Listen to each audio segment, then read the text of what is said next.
I'm counting 3, 2, 1. Hey everyone, it's Lisa Karkos, and we are back with another exciting episode of Nashville on the Rocks. Today we have a very special guest joining us. Hailing all the way from Philadelphia, this talented guitar player has been making waves in the music industry since 2012. With a strong influence from his late father, the legendary Jeff Labar of Cinderella, our guest is a force to be reckoned with in the hard rock scene. Combining elements of blues and metal in his playing style, he has earned a reputation as a top-notch musician. Having honed his skills at the prestigious Paul Green School of Rock and participating in the All-Stars program, our guest has traveled the world touring and playing alongside renowned bands such as Mach22, Tantric, Rehab, and now the alt-metal band Saliva. Currently, he's on the road with Saliva, supporting their newly released album, Revelation Retold. So let's get ready to dive deep into this fun and fascinating conversation with our talented friend, Sebastian Labar.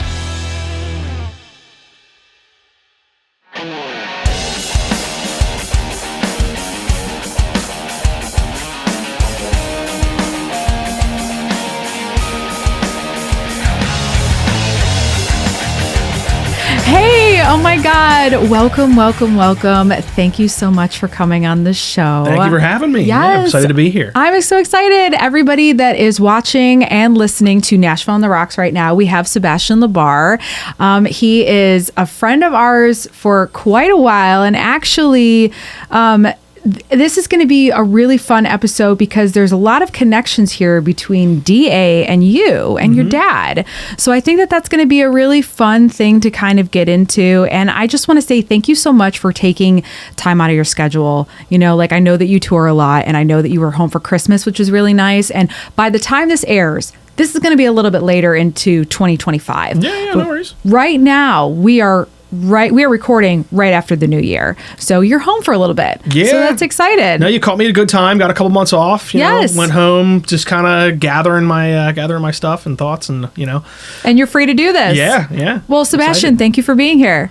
Yeah, awesome. Yeah, we are honored that you're here, man. You know, it's really good to see you. I haven't seen you in a little bit, so I know welcome. it's long overdue.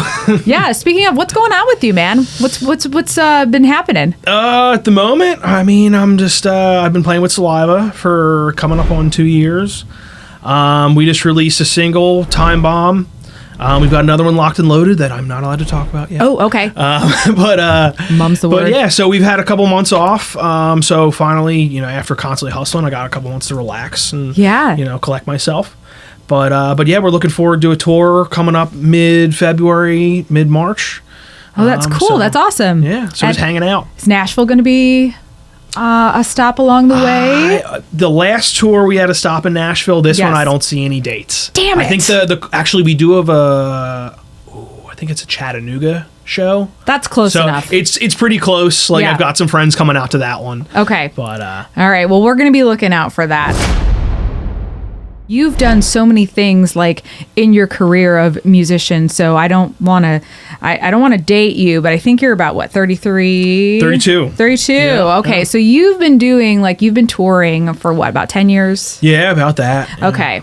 So you've had quite a list of bands that you've toured with and played with, and that is got to be so exciting. And so what I gather from just knowing you, but also like seeing what you've done, is that you guys really do play a lot of shows. So you're really out on the road a lot. Yeah, I will say the transition from Tantric and Rehab to Saliva, it was kind of a little bit of a shock for me because so Tantric and Rehab, the way I put it is like they're working bands. Yeah. At least, especially with Tantric, like we were out as much as we possibly could. Sure. I mean, me, Hugo, and Jaron, we just told Chuck, our booking agent, was like, just keep us working. Just like keep us on the road. We don't want to go home. Right. Just like we want to play. That was all we wanted to do. Yeah. So I'm just constantly used to like always playing shows, always being on the road, not having to have a place, like not having to get an apartment or not having to like go home somewhere or whatever.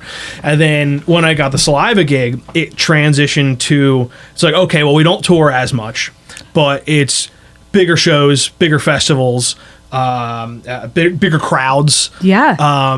More money, but it's just less frequent. So I was like, kind of like, all right, well, I've got all this time on my hands. What do I do? What are you going to do? You know, I had to like kind of figure out. Was like I was so used to just constantly being on the go. Mm-hmm. But no, I like it. I definitely like the transition, and it gives me time to do other stuff, work on other music, other projects, whatever. That's cool to have that freedom. I think you need a little bit of that. So you're a guitar player, and you started playing guitar, I think, a little bit later maybe than some people your age. I didn't get serious about it until it was a little later. Sure. Like obviously growing up with my dad, there was always guitars around. There was always the influence.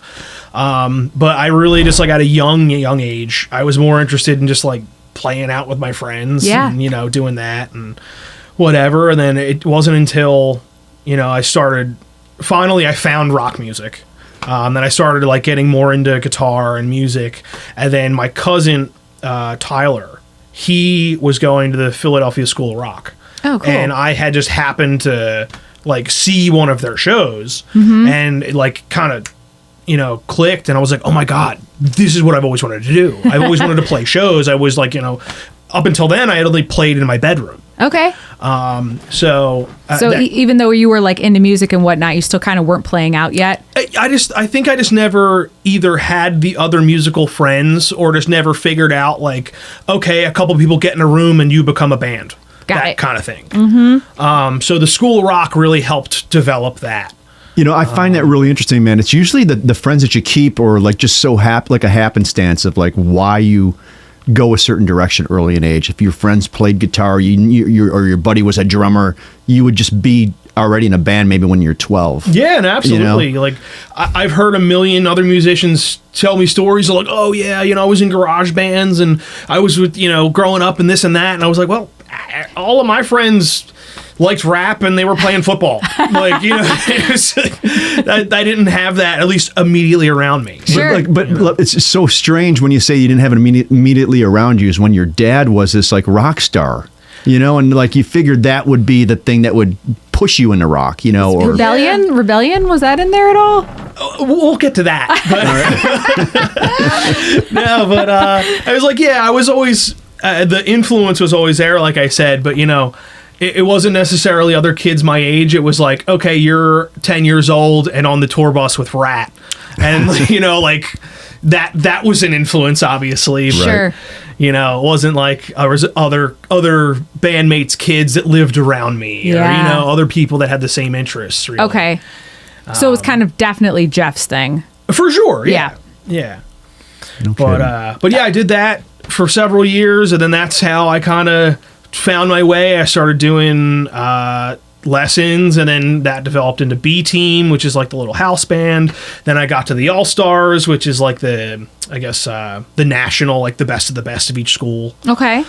Did a bunch of stuff with them. I taught for a little bit, and then I found my first band, Mach22. That's awesome. Yeah. Dude, and just for the record, man, I remember your stepmom, Debbie Labar, told me about that band, and we were playing that stuff when we used to work at Taylor Swift. I don't know if I should be saying that. Yeah. Dude, like, I'm we like, were just talking about that. Dude, it was badass songwriting, and I love the singer too, man. I gravitated to your singer, man. What a great singer. That's what Dan was just talking about the other day. He was like, Mach22, killer singer. Killer songs, killer singer, whatever. But yeah, hats off, man. I mean, and let's talk about that. Didn't mean to take over the conversation. No, you're all good. But, no, I think that's really natural. I think that's a really natural, like, yeah, let's talk about that. So Mach22. So you were like in your maybe early 20s? I was like 18. Oh, okay. Yeah, I was like 18 when I joined that band.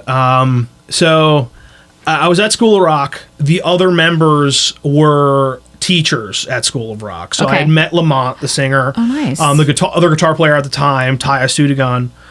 Me and him became very good friends. And I just, like, one day, I think it was either Ty or Lamont. I think it was Ty, because we used to rehearse at his place. He was like, yo, dude, Baztron. I'll get to all that later. But he was like, dude, you should come over and jam sometime with the band, man. And I was like, yeah, absolutely. Yeah, so why not? Came over, we jammed, and it felt cool. It was natural. It's like dirty rock and roll, like blues. You know, like Lamont had just like a sick swag about him.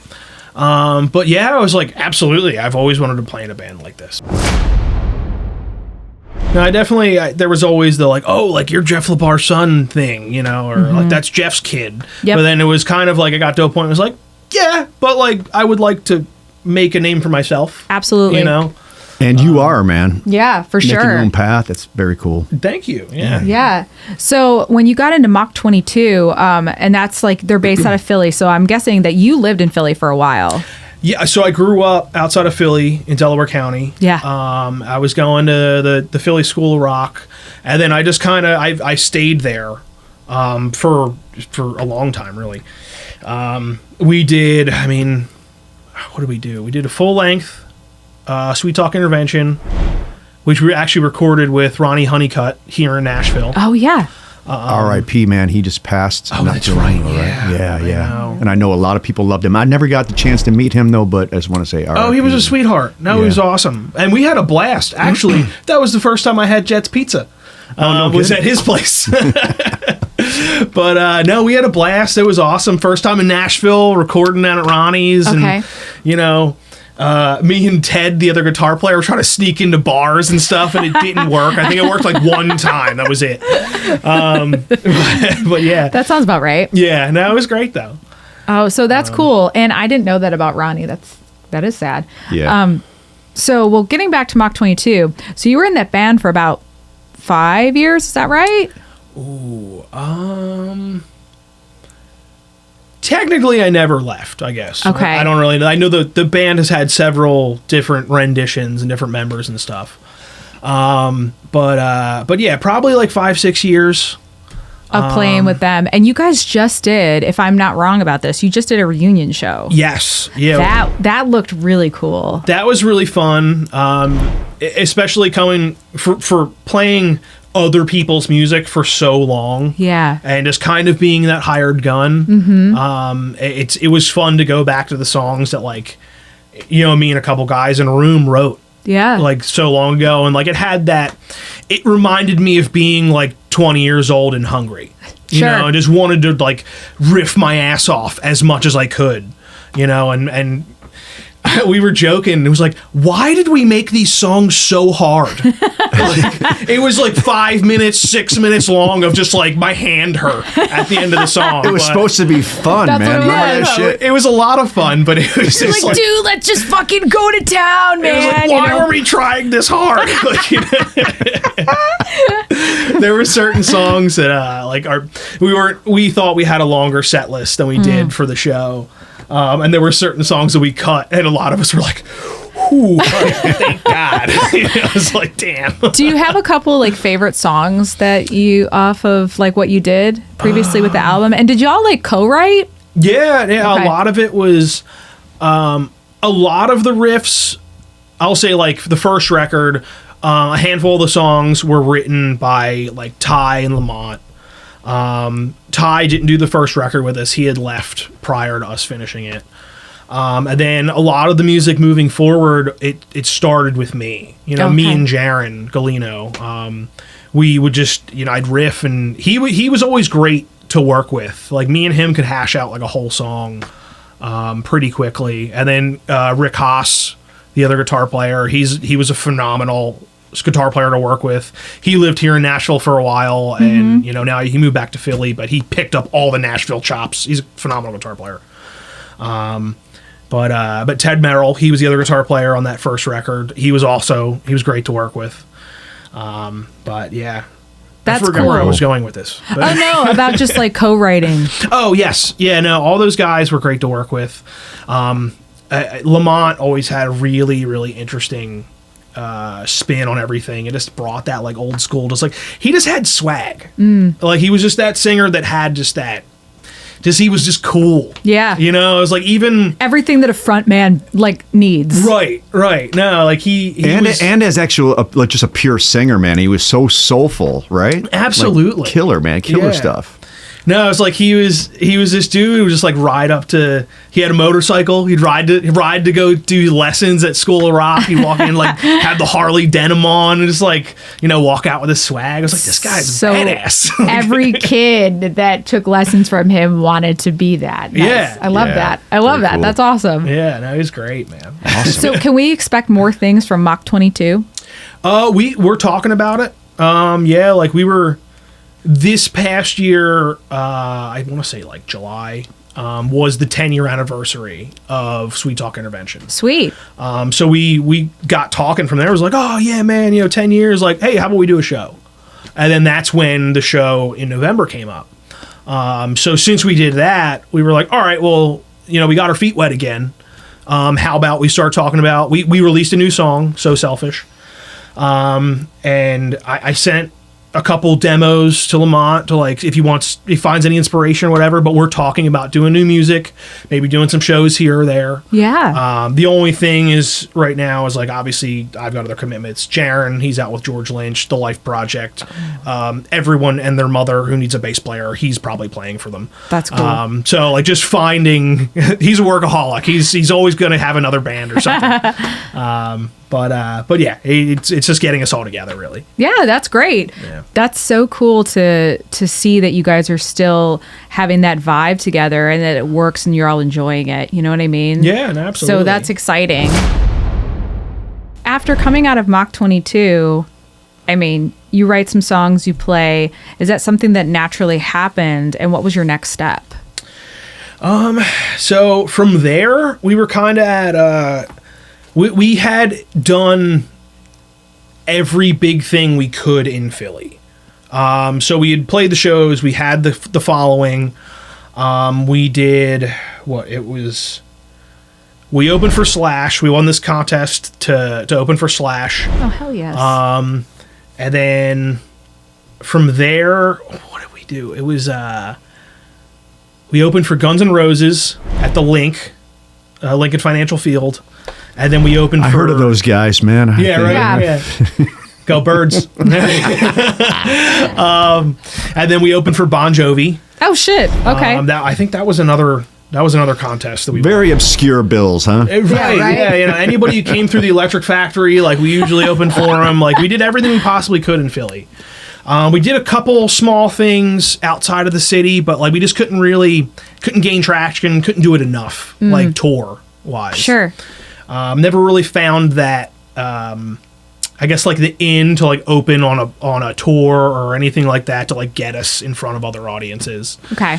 But pretty much after we did that, it got to the point where Jaron had been asked, because he had done a couple other gigs, and he had, like, through a friend of a friend, he had been asked to play for Tantric.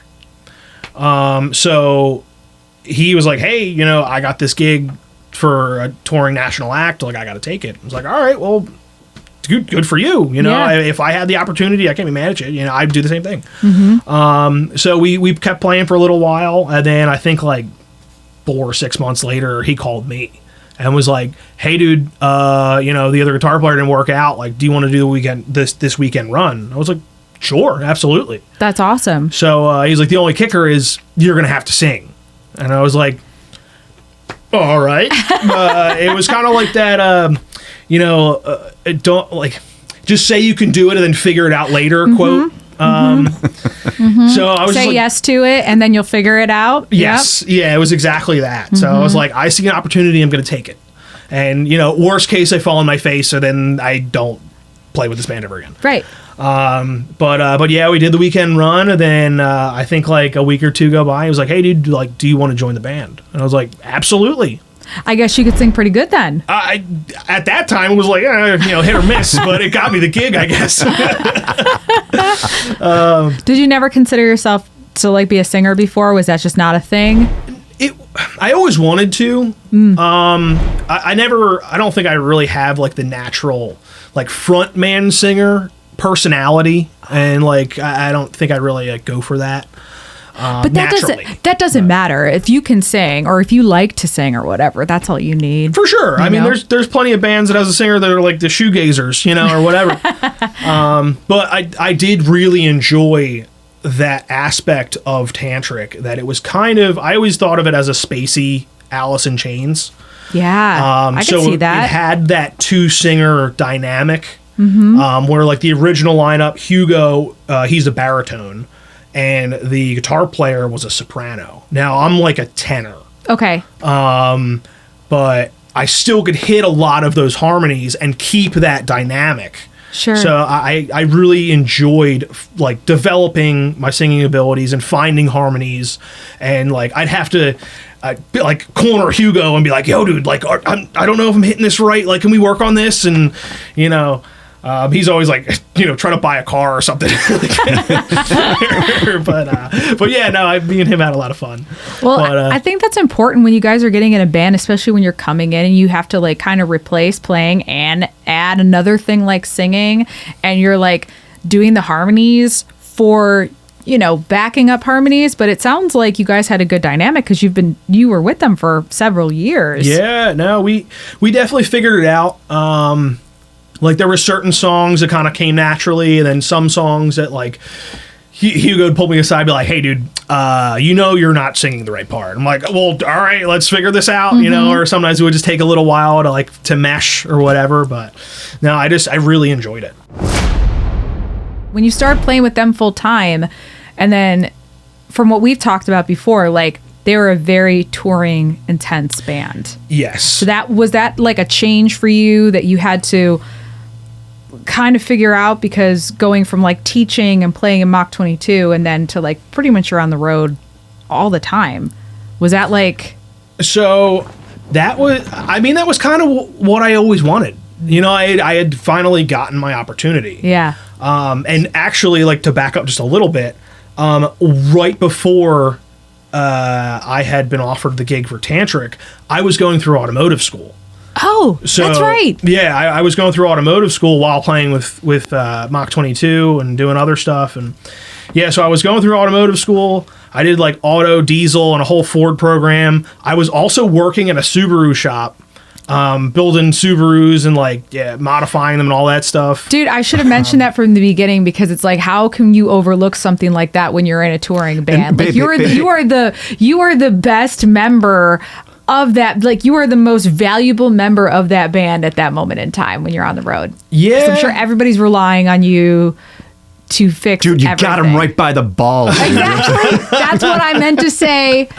Dan said it perfectly. Yeah, you know? I mean the with Tantric, that was like the big. It was definitely a lifesaver in a lot of instances that I knew how to do that. So like before, it's job security. Oh, for sure. Oh yeah, the best part. Before you get out of here, man, you can help us change your oil, right? Oh yeah, yeah, your tires done or something. Jesus Christ! Oh shit, dude! That is just so funny. So you went to automotive Didn't mean to school. cut you off. No, you're good. You're good. No, that's hilarious. I'm sure people say it to him all the time. Right. So you go to automotive school, and then so you're doing that, and then Tantric finds out, and they're like, "Never mind, Sebastian. All those melodies, all those harmonies you're doing are great." Yeah. Sing whatever you want, buddy. Right. Yeah. So you start doing that, and then you get this opportunity, and you just basically grab it by the balls, and you're just like, "This is what I've always fucking wanted to do," and that's awesome. Like just, you know, working for that, and then someone sees that in you and you get a chance to go and do it. Yeah, it was probably some of the best times I've ever had. That's awesome. Was those first couple of years touring with Tantric, and then we really built the band kind of back up. And made some really great relationships with venue owners and promoters and things like that, you know, our guarantees started going up. More people started coming out. We started keeping the merch fresh, like new ideas, things, just making it more interesting for both us and the fans, changing up the set lists. And I think it really all came about because we were having so much fun. Yeah. You know, because we really loved what we were doing. Absolutely. You can tell. Sorry, Lisa, to interrupt. You could tell when a band's having a good time just by watching them play too, man. Are they having a good time with each other on stage? You know, and it makes the energy level go up, and that's from my experience. You know, absolutely. Yeah. That's what it is. It's infectious, and so like you're the type of person where it's like, you always have a smile on your face. You're always so much fun, and you're always like so sincere. Like you come across like, you know, you get absolutely, you get what you get. You know, like you've always been that way every time I've ever talked to you and met you. So it's like if you bring that energy into a project, especially a project that is getting kind of like a facelift, you know, like a redo for everything, I could see, you know, that just pours out into everything that you do, and the vibe that the bandmates get, the vibe that the crowd gets. So that's super cool. Yeah, for sure. I will say though that I am still pretty Philly. Like, okay. Same with my dad, same with John. It's like, I'm going to tell you that you're wrong. Or, I'm going to well, actually, I love that. So I'm pretty honest. Honesty is like all about authenticity, man. And with the world full of flakes out there, man, it's just cool to know that you're not one of those people, and it matters, Yeah, I try. Yeah, right on. Are you an Eagles fan? Oh, for sure. Okay, Yeah. I know everybody in Philly, they're like diehards and shit. Just wondering, man, because I'm a Dallas fan. I know, dude. I know, dude. I'm giving up on Dallas because I can't stand Jerry Jones, man. He's not serious about winning, so I just don't even watch anymore. But good Jerry for Philly. Jones, if you're watching this right now, it's not my fault. Okay, I have no control over what's being said. The greatest was I saw they put a meme on like one of the Eagles pages online. It was like, we played Dallas twice and they lost all 3 of our quarterbacks. It's like the second and third string. Oh shit, dude! I don't know, man. I gave up on football, man. Those Cowboys really, God. Every year he says this. Ladies, I don't know, whoever. I don't know if you're out there, if this happens to you. Every year, football time comes around. He's like, you know what? I'm not watching football this year. I'm like, okay. He's like, you know what? I'm not a Dallas fan anymore. They suck. Hope they lose. And it's that Jerry Jones guy. He doesn't give a shit about winning, dude. He really doesn't. Then he starts watching it, and he's like, good, I'm glad they lost. I'm not a Dallas fan anymore anyways. I'm like, we go through this every year. Dude, they're like a fucking circus. They're just a show, man. They don't give a shit about winning. They ain't fucking football players, man. I mean, but just you saying this is proving that you do care. I just wish the guy would just own up to the fact that he's not a talented owner and he doesn't know what he's doing. He's not a talent. Leave it to somebody else, man. Fire the guy, the owner. Yeah. Anyways, again, Jerry, right. I have no control over this right now. I just want you to know this. Yeah. Go Birds. All right. Go Birds. Do you have any like really interesting stories or just like fun stories that just kind of like, in your head that you're like, you think about and you're like, man, that was like kind of wild or whatever. Cause like, I would think that if I was on a tour bus or whatever with like 5 dudes forever, just touring around, there's gotta be some things that you guys have come across. Keep it clean now, guy. Keep it clean. Oh man. This is not for kids. We say that in the context notes. All right. So let it rip. I'll start with saying that I wasn't in a band that had a tour bus until Saliva. Oh, okay. So we were at that like RV bandwagon level. Even better. So yeah, it was nice and dirty and like, we were having real fun. Oh yeah. I love it. But I get asked this a lot. It's like really one of those things is we had such crazy times happen all of the time that it really took... It takes like something to happen to remind us of wild times. I should have brought this up to you beforehand. I should have asked you this. And we can cut this part. But Dan, can you tell him about when you guys had your... What's that? Broken down van that like the floor was like there was a hole in the... Oh, we just had the worst van. I mean, it was like we would be driving back from like Rochester, New York to New York City. It was like 0 degrees and shit in January. And we had like a giant hole in the floorboard and we didn't have any heat. So we had a blanket all over us and the whole fucking van was covered in one giant blanket.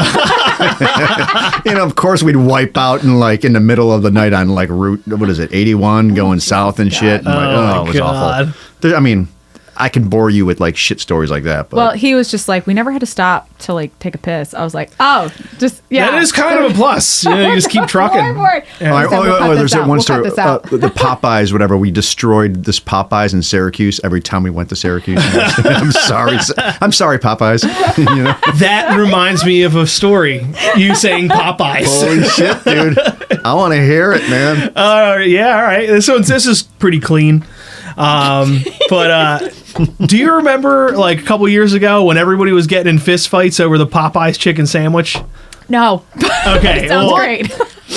So I guess it like just came out and it was really good or something, and people were like literally fighting over it because they only were like Had so limited many? time or had so many or something like that. That was a bad idea on their part. I know. Which the sandwiches were great. Yeah, they were fantastic. But we stopped at this like truck stop the one time, and this is when Ian was with us, and I guess like we were all in line, and this guy comes up and he tries to like, he pretty much cuts in front of Ian in line, and Ian like bucks up and he's all like, you trying to cut up on me, dog? And like he literally almost fought this guy for his spot in line for this chicken sandwich. Like it was hilarious. Dude, like, you you crazy, bro. Like this guy was, he was like, what, you gonna do something about it? It was so funny. It was like, yo, dude, relax. Dude, are you serious? I swear, like all of us were like, are you really gonna fight this guy for a chicken sandwich? Like, He's like, you don't understand. I've been in a bus with like dudes all week, man. I need this fucking chicken Dude, sandwich. next time we see Ian, dude, I'm gonna bring him a chicken sandwich. you should. He'll love it. For those of you that don't know, we're talking about Ian CORABI. Yes. He's so sweet. I actually saw him and John a couple months ago when they were going to England, London. Oh, okay. With the Daisies, right? He was Tekken, I think. That's right. That's right. He was going for the Dead Daisies. It was just a random time that I saw them that they stopped by. They stopped by Acme, so that was pretty funny. Oh my god. That's pretty hilarious, dude. You know, that's great. I want to dig into this a little bit, and then I want to probably get the tools set up for a cocktail. Okay. But so when you're on the road with Tantric, and now some of the new material that happened, did you take place in the writing of that too, or were you like, okay, so that's kind of cool that you get to have a piece of that as well? For sure. Yeah. No, what was it? So I did 2 records with Tantric. The first one, Mercury Retrograde, that one I just played on. That was like mostly written already by Hugo and previous members.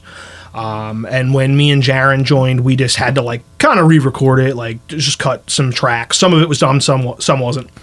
And then the second record, we wanted to do another one. And it kind of came about like how I would handle a Mach22 record. Love it. So it was like I had a bunch of riffs. I would send them to, because aside from this, me and Jaron and a few other guys that I'd like share music with, we just like, I'll come up with a riff, be like, hey, like, what do you think I'm missing a part? Or, you know, I need a bass for this or whatever. Just kind of like build demos. Sure. So I had some stuff that was ready to go. And then I would send stuff to Hugo. And then Hugo was like, all right, I like this, don't really like that. I want to put this song that I already have written on there. So we kind of just built the record that way, with like us, Hugo, and our producer, Chuck Alkazian. Okay. So that's how the second record came out, Some of All Things. And that was something I definitely am very proud of. Like that, to me, that record was great. You know, it was a lot of fun songs, a lot of cool riffs, very diverse, like from song to song. And it's pretty cool when you got skin in the game too, right? Because you probably had to just kind of come in there and blend and just do what they wanted and be that guy. And then you actually had songwritings and for sure, right. Yeah, and that was the first time I had really I'd worked with Chuck on the first record, but that was more so just working with him in the sense of just taking direction from him. Right. So like, well, you know, I need a harmony here, or, well, I need something else. How about you try this? But that second record was really just like building and developing these songs, but it was also like my song. So it was kind of going back and forth like, well, I don't know if I want it to go this way, or, you know, like, okay, I'll trust your opinion, kind of like just feeling it out. Yeah. Right. Absolutely. I think that's the best of both worlds. You know what I mean? Isn't it? Sorry, Lisa. I always, when we start talking about music, I gotta get excited. You fucking dick. No, I'm kidding. Love you, babe. But as far as like when you're like sharing ideas with your songs, man, isn't it like it's almost you have to have the approach where you got to trust somebody else with your riff and what you envision, but at the same time you kind of got to balance it out with the idea. Who has the best idea? Yeah. You know, it doesn't have to be your idea. Everybody wants their idea actually, you know, to be the best idea. But if you can admit and be like, oh yeah, I like that direction better. There's just a better chemistry maybe going back and forth with sharing music with other people. right? Yeah, there's definitely like you have to trust the person you're working with and kind of know like maybe when to stick to your guns or Right. you know, like I've always tried to handle it like all right, well, especially working with Chuck, I was like, you clearly have more time doing this than I do. So like I'll hear you out. If I really don't like it, I'll voice my opinion and we can figure it out or something. But, you know, usually he was right. So Yeah. So But you just think about- just recognizing that he was right is a part of the whole process. Yeah, you know, that absolutely. type of thing. So Yeah, that's crazy. Well, I love that. So that's really cool. I think right now what we're going to do is take a couple of minutes. I'm going to collect some tools together, and then we're going to make a fun cocktail. Okay. How do you feel about that? I'm down for a drink. Oh, yay. Okay, let's do it. Yeah, we're not going anywhere for a minute. All right, that's that's cool. all right. let's do this. Yeah, let's get a drink. I'm going to get some stuff together, and we'll be right back. Hey, this is Adam the Kid, and you are listening or watching Nashville on the Rocks. All right. Well, we are back now. We have all the ingredients. So I'm super excited to make this cocktail. And we are using something that I have not had a chance to even make a cocktail with. I've tried it. All right. But this is going to be really fun because Cool, this is excited. different. Yeah, so this is an African vodka. This is called Vusa vodka. It's made from sugarcane. So it's not rum because a lot of people are like, rum, sugarcane, or, Right. What's the bottle? Let me see the bottle. Yeah. Okay. So the bottle's really cool. So basically, they say it's a secret. So their distillation process makes it vodka, not rum. So Okay. even though it's from sugarcane, it is vodka. It is more of a high-end sipping vodka. If you were to sip vodka, you can use that, or it'd be something along the lines of like a Grey Goose or a Kettle or a Belvedere or something even a little bit higher than that. So, but it's smooth, and the sugarcane does make it a little nice. So I'm very excited, and the bottle's just really It's very fancy. I know, super fancy, right? Yeah. Okay, so we're gonna mix this with some items, and this will be really cool. Okay, so what we're gonna do is I'm going to make 2 cocktails, Okay. and you're gonna make 1 cocktail. So basically, I'm gonna make. If mine's bad, we still have another one. Well, you're gonna be making a cocktail for me. All right. this Well, fun? good luck. This is an extra fun part. So I'm going to be making yours and Dan's, and you're going to Okay. be making mine. All So it's going to be great. Don't worry about it. It's going to be so much fun and awesome. He's like, I'm not convinced. So you're a bartender, right? You're in a band. You can make a lot of Jack and Cokes, right? I mean, Open some beers. a little bit. Yeah. Yeah. See, I trust you. I know this is going to be good. Okay, so what we're going to do to start out with is that my hands are clean. So for you guys at home that are watching this, you're going to be able to see what I'm doing, but I'm still going to, for those of you that are listening, walk you through it. So I'm going to take some ice, put it in the shaker. And you know what? I'll just take yours too. Thank you, Sebastian. And we don't have to shake this cocktail. Actually, I lied. We're going to shake this cocktail. Okay, so we're going to put some ice in this tin, and we're going to build everything into this cocktail shaker, and then we're going to shake it. So it's going to be a lot of fun. Is that when you put like this cup in that cup and then hit it? Oh, yes. yeah. Okay. All right. Yes, and then you just get to go to town and shake it. Yeah, it's going to be fun. And I spill it all over the room. Vodka everywhere. Sugar cane just make sure- everywhere. It would sure you smell don't- like a natural studio. There's booze. Yeah, just don't get it all over the gear, man. Right, Right, yeah. right. I'll try to avoid the gear. Just the paper and the posters behind you'll be good. Okay, so if you see this here, so this is a jigger. This is 1 ounces. This is 2. So I'm gonna double up everything because I'm making this. So we're gonna put 1.5 ounces in each cocktail. Ooh, glug glug glug. That sounded really nice. All right, let me do my special sound All right, effects. yeah, do your sound effects, babe. Wow. That's Impressive, pretty good. right? Yeah. Who knows how to fucking do that? Dude, I work on it constantly. Okay, so what you're going to do is you're going to flip it over to the smaller side, Okay. and no, never mind. I lied. Take 2. You're going to fill it up to, see this little line right here? See how Okay. there's a little Yep. line? So that's 1.5 ounces. So you're Okay. going to pour that vodka into that side of the jigger to that line, and then you're going to pour it right in the tin. Perfect. Look how beautiful that looks. There we go. Amazing. Okay. I'm going to take this back. Now we're going to put a little bit just a little disclaimer. Every time that you guys slam that bottle on that table, it's going right through the mic. Okay. You don't want it to be more rock and roll and we slam harder? Okay. We can do that. Just give me a little heads up. Just letting you know. Okay. All right. So now we're going to take the smaller side and we're going to fill up to 3/4 of an ounce.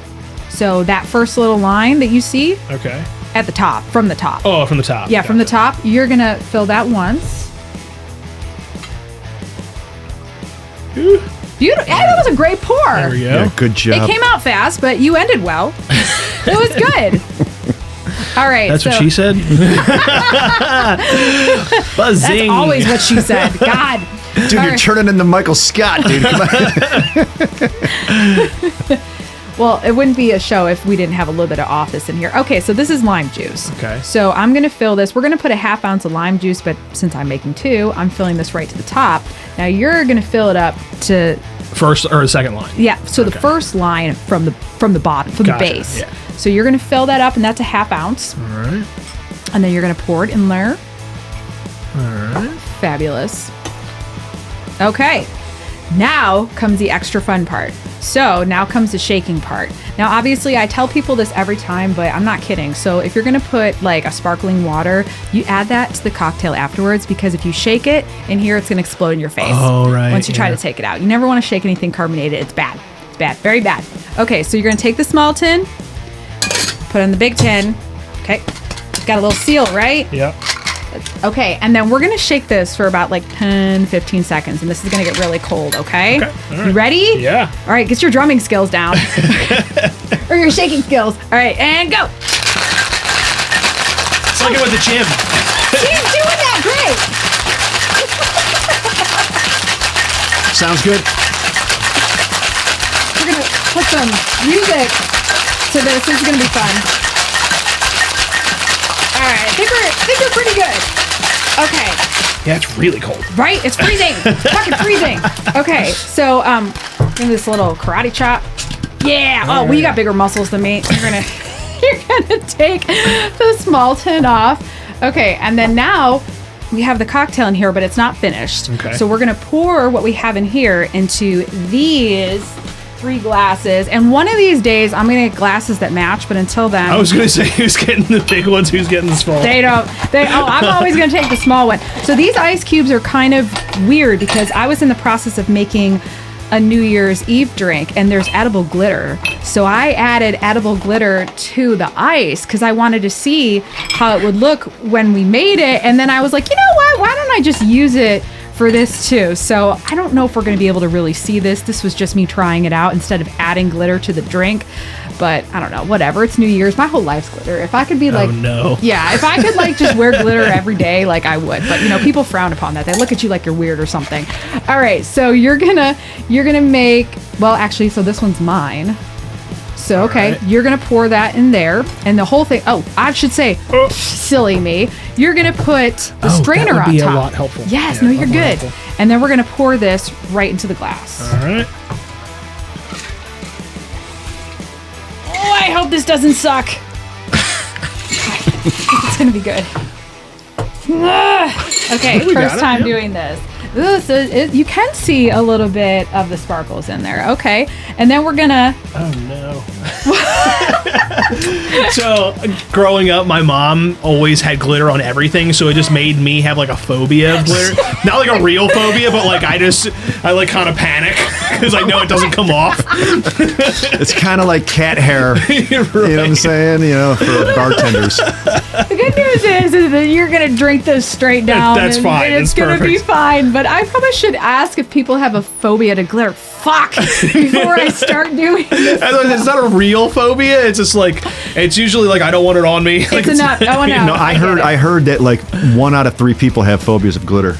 I really heard that, babe. Okay, so I am putting a little bit of this. Now this is specialty. This is you can't get this, but there's going to be options that you can use out there, like different tinctures or different kind of bitters. This is a mango lemongrass like peach Ooh, okay. tincture, and you're gonna well, I might as well just do it right here. I'm just going to put that right on top. Okay. Okay, so I think this is going to be really lovely. And then what we're going to do is we're going to top this off with some LaCroix. Okay. LaCroix. Should we like post for the Tangerine, camera? right? You know, it's not sponsored by, but could be. Man, we should get a sponsor from those guys. I know, right? I'm digging that Dan tangerine. drinks enough of Coors it. Light. Coors Light. Hey, they have a lot of money. You can't go wrong with Coors Light, and we're just gonna top it off. Okay, so that's gonna be the whole shebang. And let's do like a quick little stir with the spoon. So here's the spoon. Just do a quick little stir to get some of those tinctures. All right. Going in. Okay. Oh, I made this really full, so it is very full, which means we're gonna have a very it. big cocktail to drink. Okay, so I'm gonna add this little lemon peel, or this little lemon wheel. Okay. And you're going to put that lemon wheel right there on the edge of the glass. I guess we could always rim it if we want to, but that's fine. Get a little bit of zest going. And look, it's a beautiful bada bing. Bada bing, sparkly New Year's cocktail. All Okay. right. All right, well, this is going to be yours. All right, thank you. Okay, and this is going to be mine. This is going to be Dan's. All right. Guys, I'm excited. I don't know if it's just me, but I think the glitter is already coming out of the... Oh, it definitely is. You're right. All right, well, here we go. Cheers. Let me get you over there. Cheers. Cheers. Cheers. Cheers, Thank babe. you, baby. Thank you. You're Cheers. welcome. All right, bottoms Awesome. up.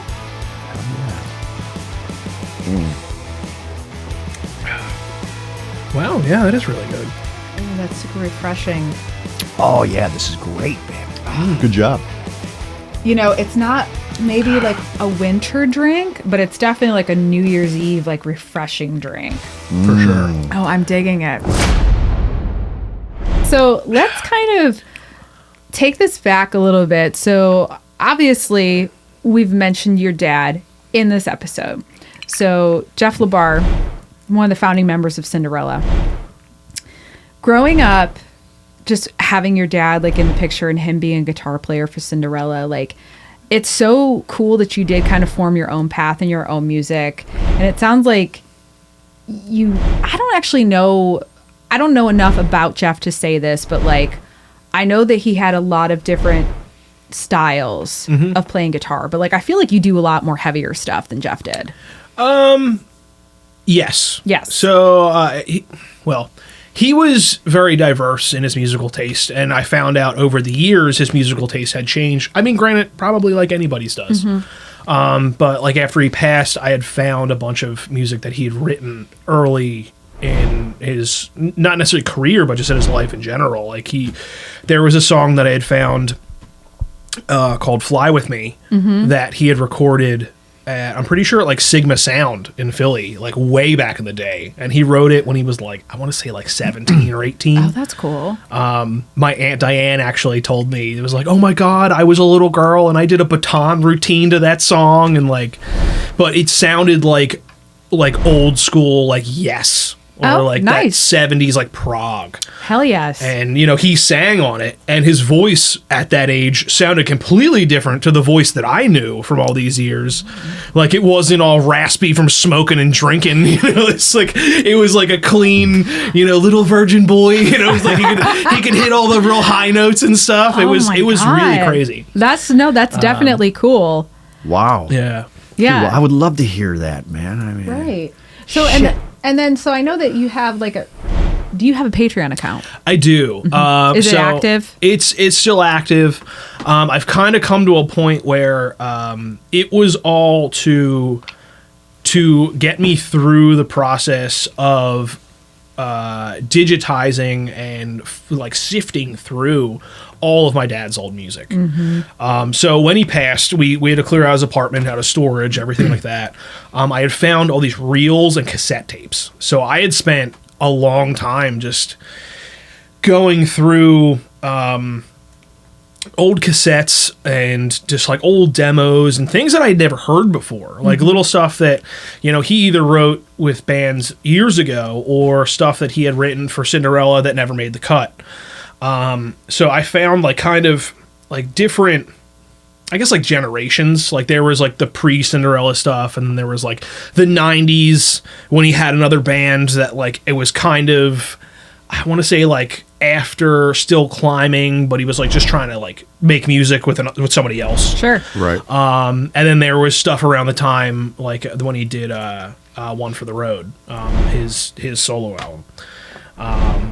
But yeah, so I just like I was trying to go through and figure out what to do with all of this. Yeah. And a lot of them, there was reels that I was like, I don't have a reel player. What do I even do with this? So I wound up having to send them out and have them digitized. Okay. And some of them I was able to, some of them were fully recorded songs, or like instrumentals.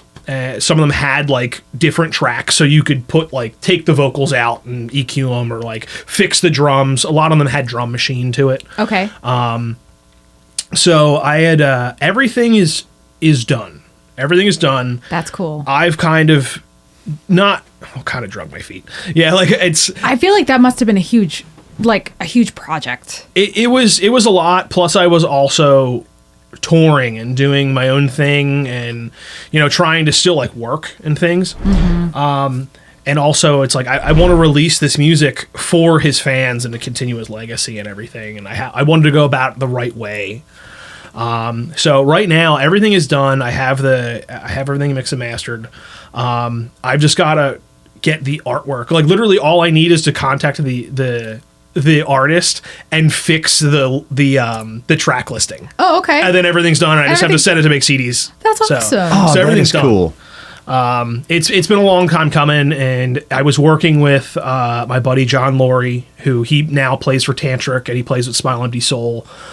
So while we were trying to work on this, I was touring, and he was also touring. Okay. So it was constantly like I'd send him files, and then he'd send me something back. You're like, dude, there's still like one of the songs. I had taken out the vocals and I sang on it. Okay. So I was like, you know what? Like, I want to put my stamp on this to kind of blend it. Dude, I was going to ask you about that, man. That would be such just a cool thing for you as a son, and just to sharing that with your father, like just to have something in a song. Yeah, it's important, right? I wanted something to kind of like have us play together again.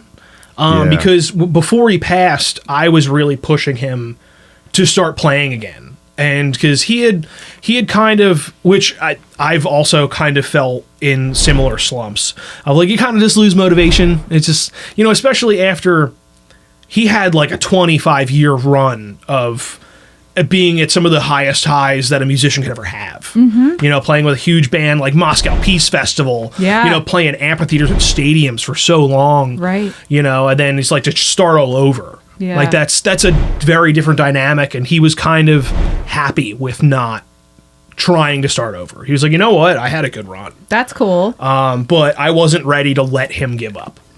So I was like, dude, I bought him. Get out there. I bought him some gear for Christmas. He was like, dude, well, here's like a little practice amp. I'll give you some guitars back, because he had given me all of the stuff. I was like, yeah, let's work on some stuff that we had a couple writing sessions. So we were working on stuff, but that we never were able to really finish any of that. So I wanted to still have some kind of, I don't know, some me and him playing together. Oh, that's sweet. That's awesome. Yeah, and just from that one for the road record, and I think I saw you play with your dad over at the Exit Inn at one time, right? Didn't you guys do a show? Mm-hmm. Whatever, but it was just so cool to know that Jeff had so much to say as a songwriter. And I did that one song he through Debbie. Yeah, no, that was a fantastic mix. Dude, yeah, no, I loved that. The new additions and everything was great. Dude, I was so honored, man. And I know Debbie made that happen. And she, me and Debbie were really close. We were working at Taylor Swift. What's up, Debbie? What's happening? What's happening, Debbie? Shout out to Debbie. Yeah. But I just know, like, even through his lyrics, man, I was just so really, what's the word I'm looking for? Inspired, because I just know he had so much in him lyrically. Like, he just seemed he was making himself very vulnerable in those particular lyrics. I just thought that was the coolest thing. Like, you could tell he cared about his music. That's what I'm trying to say. He definitely did. And that was also part of, like, the going through all of his old music and things. Like, I found notebooks from, like, when he was like a teenager and like young 20s of just like he'd write full songs. Like it wasn't anything he maybe ever finished, but it was like full lyrics, and it, you know, or maybe it started as like a phone thread or something, but he was very much like, when it came down to it, I just like kind of kept like always thought of him as this like 17-year-old kid who just wanted to play acoustic guitar, and you know, like just ended up in a really huge band. Yeah, like he was just, even from hearing from my dad's old friends, they were like, oh, Jeff was always that guy that just like, he just wanted to play, he just really loved to play guitar, he'd be like doing the singer-songwriter thing, or you know, it's just like he that's where he came from. He just genuinely loved it. Should I smile or should I cry? Hello or goodbye this time. It's the beginning or the end. Will we be lovers or friends? Hello or goodbye this time.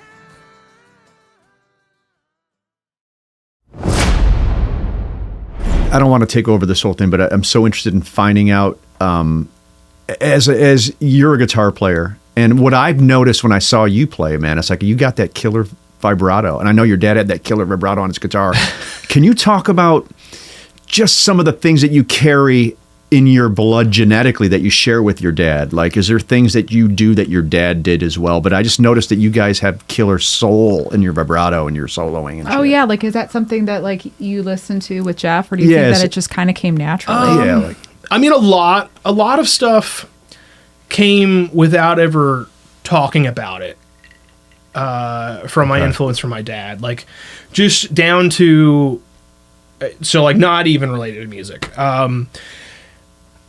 People tell me a lot that, like, obviously I look like my dad. I talk like my dad a lot. I have a lot of the same mannerisms. I don't know whether that's just because, you know, he was my dad, I always looked up to him, or just from being around him all the time, or, you know, I kind of like crack jokes the same way, or have to like say some things very similarly. But beyond that, I mean, his playing, I've always tried to learn as much as I could from him.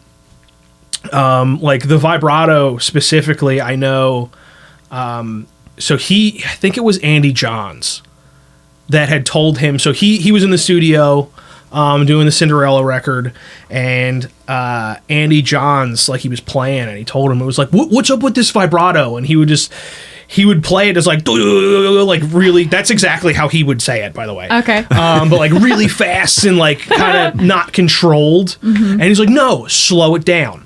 So like you'd hold a note and be like, bah, and it had just like much clearer. Okay. And Yeah. it sounded better, I guess, on recording. And that's a weird thing now that I listen for with a lot of guitar players. Like, there's dudes that rip, but they come to hold a note and they're like, "Bleh," and it just like, it sounds like, oh, well, you could have did that a little better. Yeah. You know? dude, that is that up. Yeah. And it's such a sign of musicality too. Like when somebody's got a killer vibrato, you're like, that guy's got complete control over what he's doing with that note. You know what I'm saying? Yeah, it's a lot of it's control. Yeah, for yeah. sure. Excellent. No, I could see that. And I think the last time that we saw you was at your dad's memorial. And so that was such a cool thing to be a part of, because there was a lot of pictures of your dad, there was a lot of collages, there was like people covering songs. Like it was a really powerful thing to see, like the whole entirety, the best that you could have of his music at the time. Yeah. Yeah, that was really sweet. Yeah. So Yeah, it worked out great. No, we even did the video of like me and him playing together and whatnot. I remember that. Yeah. So you were with Tantric for about what, 5-6 years? 5 or 6 years, yeah. Okay. And how did you make that transition to Saliva? Because I know you did a couple of shows with them as like a fill-in. Yes. Okay. Yeah, And it while sounds I like you was- jived with them pretty well. Yeah, and everything was great. I mean, when we were on tour, like Tantric and Saliva toured together there was a couple of Mudfest Mudfest tours. Is that like a puddle of mud? Yes. Yes. So Okay. it was Puddle of Mud, Saliva, Tantric, or Saliva, Trapped, Saving Abel, couple other bands here and there, and then Tantric was always the opener. Oh, cool. So I had met all the bands, but I always just vibed with Saliva. Like that was like, all right, well, cool. These guys, they're my style of music. I was always kind of a fan. And Wayne Swinney, the old guitar player, rest in peace. Me and him just became friends because I was like, oh, this guy's like another blues ripper guitar player. Like he's awesome, and he was a really cool guy to hang out with. So I spent a lot of time like not only just watching him, but like hanging out with him, you know, getting to know him, stuff like that. Sure. And then there was, I forget where it was, but there was a show where Bobby had called me and was like, hey, Wayne's not going to make it. Would you want to fill in for us tonight? And I was like, I mean, yeah, but like, so I've got like 4 hours to learn your set. And like, I was like, sure. And I just started hammering through the songs. And the funny thing about Saliva songs is they're all the same tuning, and they're like, you can understand this. It's all like open 3/5, open 5/6, open. It's like all the same spot for every song. But not having spent a lot of time really learning all of their songs, it was a lot to try and decipher in 4 hours. Of course. So the first show, That's pretty crazy, man. I mean, I think you should give yourself a pat on the back for doing that shit. I mean, I wasn't going to turn it down. You know, it was like, definitely, it's another one of those things. You say yes to it and you'll figure it out. Right, you know? So I think I wound up doing 2 shows the first time. And the first one was rough. It was real rough. But we had fun. It was good. The second one was much better. And I bet you no one even noticed. Hopefully. Yeah. Hopefully they didn't notice. I bet You're like, I bet no one noticed. And dude, you're like, they had fun. You were like, what the fuck, man? I can't remember the next part. Oh, shit. Like Brad's over there like, no, one more time. Come on. No, same riff. Like, a lot of eye contact. Yeah, like watching the drummer. I'm gonna hang back by the drummer. Yeah, where are we going? Is this the end of the song? Nope. Okay. So everybody else is having a good time, and you're on edge. You're like, rock and roll. Yeah. Yeah, exactly. Oh, I love that. So after you did a couple of those, I guess that, you know, it kind of worked out. So is that something that was like a seamless transition of you going into? No. So that was like one-offs here and there because Wayne had a lot of health issues. So once we stopped kind of doing that Mudfest tour, because all of us at the time, all the bands were on the same booking agency.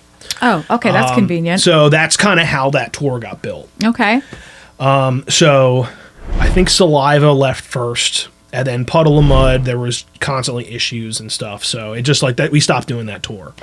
So coming out, so you guys were on the same booking agent. Yes. So we were on the same booking agent. That kind of fizzled out. Tantric kept touring.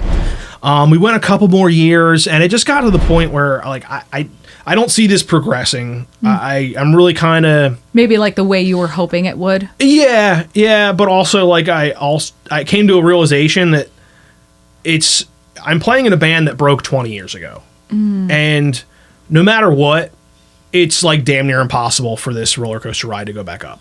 Oh, I got you. You know, so like usually it's just a slow downward slope. I got you. So I just kind of thought about it. It's like, you know what, I need to do something else. And I just like need to change a pace. So I left Tantric, and I was talking with my buddy Ian CORABI, and he was playing drums for Rehab. Okay. We love Ian. Hey, how you doing, Ian? What's going on? You gotta get on the show. Yeah, so I was telling him, I was like, dude, I just got to try and do something else. You know, I'm kind of feeling stagnant. He's like, well, I mean, if you want something else, like to change it up, you know, look, whatever. We're actually looking for a guitar player. So I was like, all right, well, maybe this is a good time to transition. Sure. So I left Tantric. I started playing with Rehab.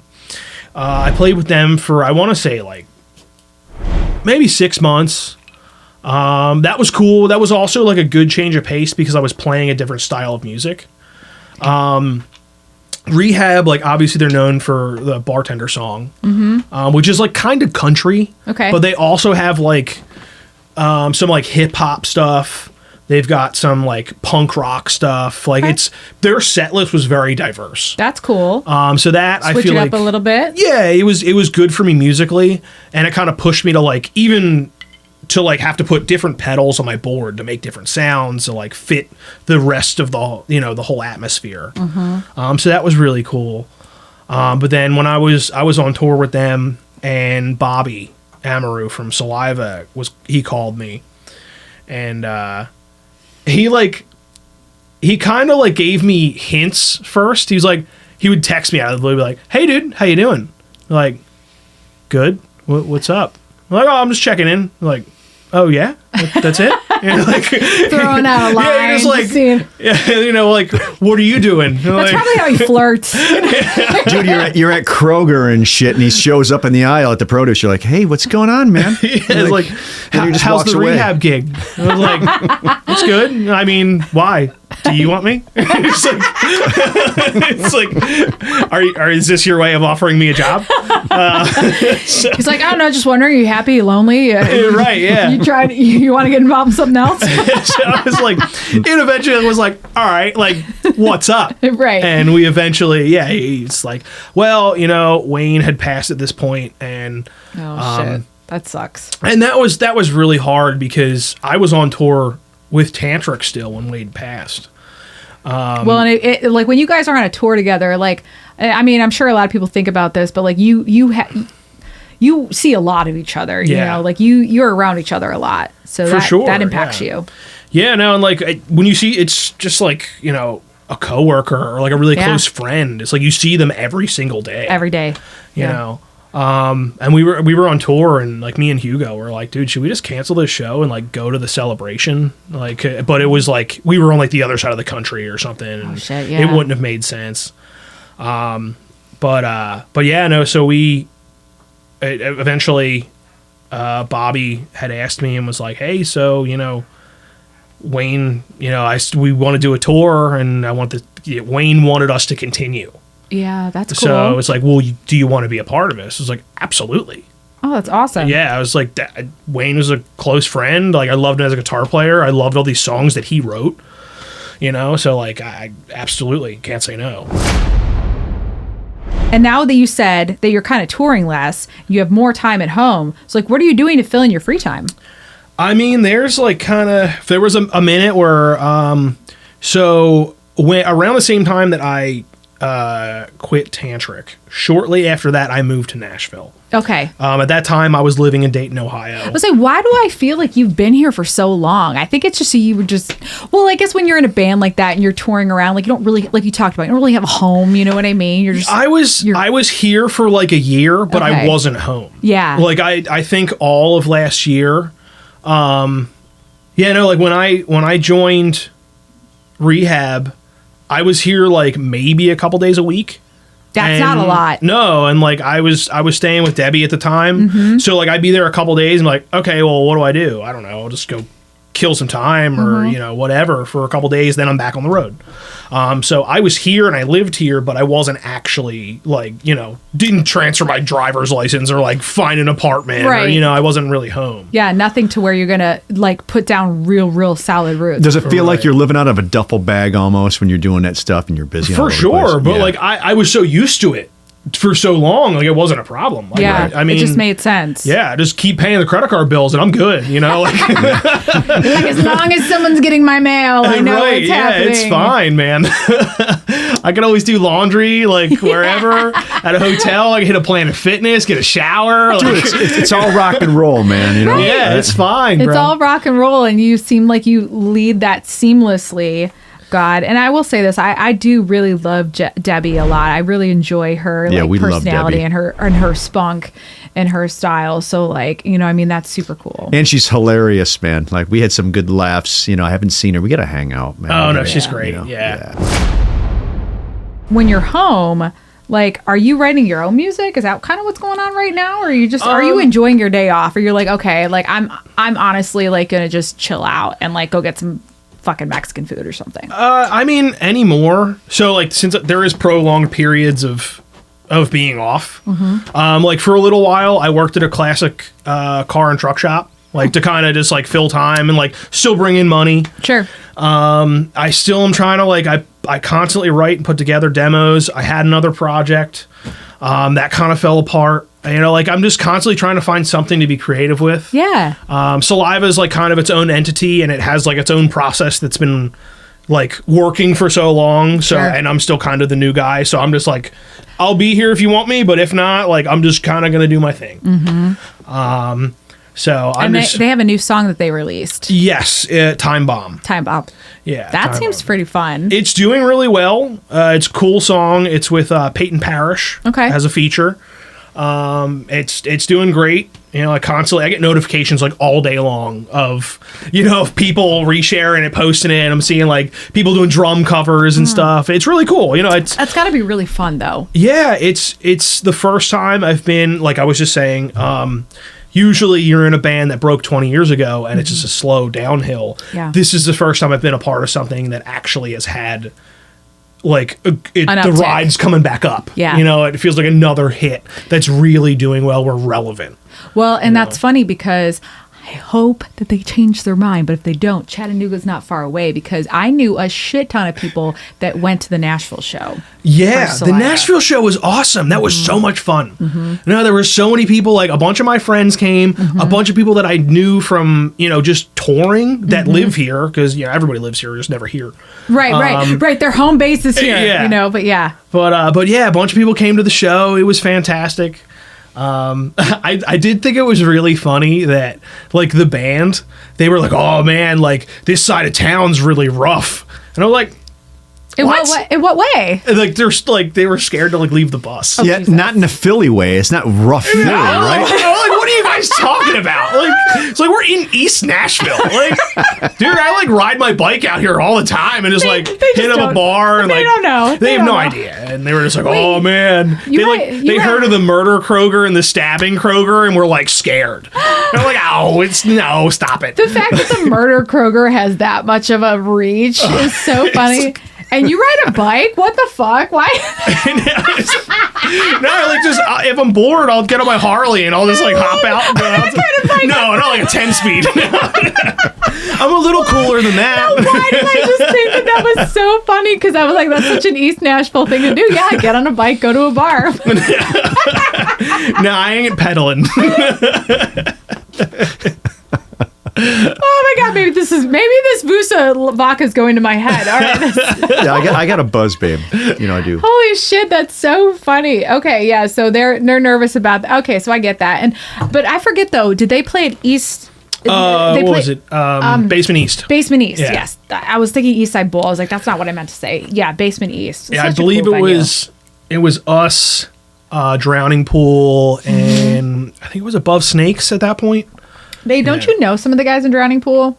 I don't think I do. Oh, well, I mean, but because of Andre. You look like you do. Really? Yeah, you look like you do. my brother's in that band Dope. Remember that band Dope? Oh yeah. yeah. So he probably knows those. I thought it was like a whole. Well, there's so many like people that know each other. So like with Andre being in Dope, I thought that there was like a story that you at one point you had told me about Drowning Pool or like the singer, because when he passed away a long time ago, like that was. No, I think you're talking about you're talking about Static X, because Edsel from Dope is Wayne also from in Static X. when Wayne passed away in Static X, Andre's singer Edsel Dope whatever is now going back He's out. doing double duty. Yeah. You know, and I gotta say, he does. does a pretty good job. What are you listening to right now?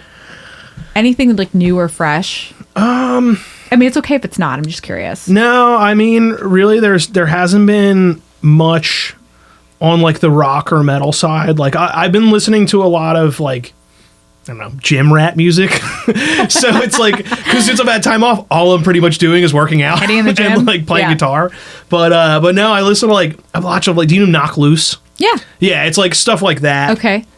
Or like just kind of Like Bad Omens or something. Bad Omens, yeah. Or like there's like two genres. There's that, and then there's like almost house music, or like Okay. the typical like gym rat kind of just Yep. like monotonous, just get you amped kind of Yes, stuff. You I know? understand that. I But, listen to that going to work. Yeah. So I'm like, yes, I'm gonna go and make some vodka sodas, man. Right. Jack and Cokes. Yeah. Babe, I've been my in God, total into musical lately. Remember Little Orphan Annie? I've been really digging that one, you know? Yeah, I'm being sarcastic. I was going to say.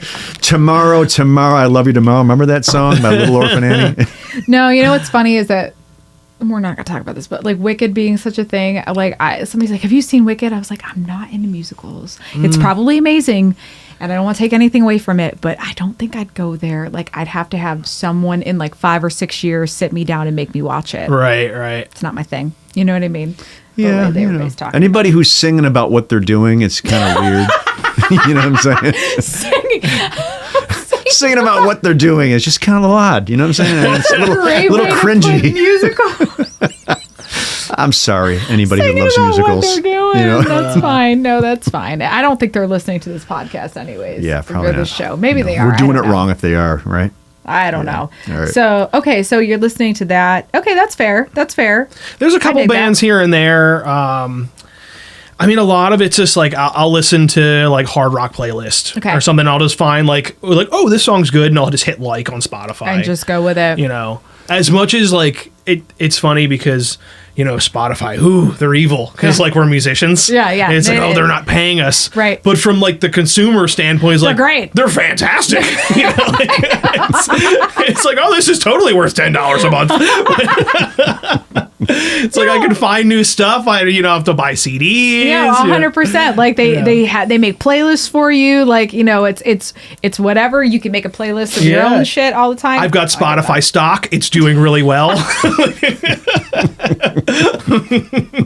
No, that's totally fair. So like that's good. a band I'm really into right now is Sleep Token. Oh yeah, no, they're great. Dig them. Definitely dig them. I would love, and I know they're a British band, but I would love for them to like. I don't think that they did a. I'm away from the mic. My apologies. I know that they had a tour like this past year, but they didn't come anywhere close here, and it was only for like a few months. They did like a European tour, and then they came over here, and I'm like, who do we need to talk to bring you all a little bit closer? You know what I'm saying? And then like all the dates were like sold out, and I was like, fuck. So I'm gonna have to get on that way in advance. But yeah, them I'm listening to. God, there's a few other people right now. I'm also listening to some throwbacks. I'm gonna be real. You know what I mean? Let me ask him. I'm talking about him like he doesn't hear me. Let me ask him this. Let me ask him if. You ever hear that band or that guy Kim Dracula? No. Dude, like I'm telling you, man, like a lot of people have complaints about genres these days where there's not really a committed genre. We talked to Jeremy Asbrock, and he made a really good point about how new music that's being created nowadays isn't really. There's a lot of overlap with music being created today. Like there's for country sure. I think mixed that's with fair. metal, and there's mixed with everything else. But this Kim Dracula guy, I think is doing something really cool. Visually, it's a visually assaulting with the attention to detail, but he does mix up genres and he's just outstanding. Is there anything that you want to do over the next year or so that you've been kind of like, I don't know, just kind of like in your mind, in addition? I mean, really, it doesn't necessarily have to be the next year, or as soon as possible would be great with me. But I just want to get back to that, playing in a band and it just being organic. And I'm kind of at a point where it doesn't necessarily have to be, all my eggs in one basket. But I just want to play in a band where it's a bunch of guys in a room making organic music, stuff that we all like, and it feels natural. You know, we're not striving to be like, oh, well, it's got to be under 3 minutes because it's got to be on radio. And, this Morgan Wallen song just came out, so we got to make everything sound like that. And like, I don't have any interest in doing any of that. Yeah. It's like, I will happily play in a band that, that wants to do that, it's like, okay, sure, whatever. Right. You know, if you want me a part of it. But if you're going to create something or be a part of something that's getting off the ground. Yeah, no, I would love to just be in an organic rock band again. You I know, love that. something that just is just a couple guys that sit down and want to write some rock tunes, you know? I love that. Yeah, and you know what? That's what got you here, right? That's what got you interested in the music in the first place. So I think, I totally identify with you, brother. Yeah, it's been a long time since I've been in a band that's just that. Like even with Tantric, because like we wrote, you know, a whole record together. I recorded one of them, or I recorded other songs, but on one of them. But it was like, even that was like, still, it was like, okay, well, there was still like a framework that we had to fit. You know, it wasn't just like, okay, well, you know, let's just write a bunch of rock songs. Like I had a project going for a minute that was kind of looking that way, and then everything fell apart, and I was like, all right, well, this sucks. So I got to start all over, but... Well, isn't it kind of funny, because I think that with the new year coming around, I think it's good to like diversify yourself into, you know, the Saliva gig sounds like that's going to be great for you. You know, doing stuff that, you know, releasing Jeff's music and being part of that, and that you're open to other things. Like, I think you're in a good place. You're doing it right, man. You're Definitely. doing it right. I'm trying. I mean, and I'm trying my damnedest to stay off Broadway. You know, like I can't knock any of those guys. Some of them are the best players that I've ever seen in my life. Oh, dude, I thought you meant musicals and shit. Like, yeah. I'm like, it's easy to get dragged in that. Thinking about musicals now, but no, some of the best players I've ever seen. The guys are fantastic, guys and girls. But it's just, that to me just feels like soul sucking. Like that is not anything close to why I started playing music. No, I get it. And I think for everybody has a different reason that they do music in the first place and what drives them. But I think that like, Broadway is its own animal, and it takes a certain type of person to be on Broadway doing that. Definitely. You know, and I think that, to those that do it, like it's a grind. Oh, for sure. Of a different kind. Yeah. You know, so I 100% get that. It's a grind of a different kind, baby. You made a good, poet and didn't know even it? know it? or you're a poet and you didn't even know you can rhyme those words. Isn't that from that? Was it? I can't remember. We'll cut this shit out either. It's a bumper sticker. That's what it's going to be. A grind of a different kind. Wait, maybe that's probably a boring bumper sticker. Fuck that. Oh my God. All right, well, Sebastian, I want to say thank you so much for taking the time to come on the show. I think this is really great. It's going to be a really great episode. Yeah, no, I had a blast. Thank you for having me. Yeah. Good. Yeah, and I'm so glad that you're going to be in Nashville for a little bit, because maybe all of us can get together with Debbie and whatnot. Definitely. That'd be so great. And dude, I'm sorry, baby. And you got to come over with some riffs, man, so we can lay them down. 100%. There you go. Need a creative outlet for sure. Hell yeah, man. Yeah. All right. Well, thank you for coming on. Cheers. Cheers. Sorry about the glitter. No worries. I think it turned out great. Okay. All right, guys. We'll see you next time. All right. Bye. See ya.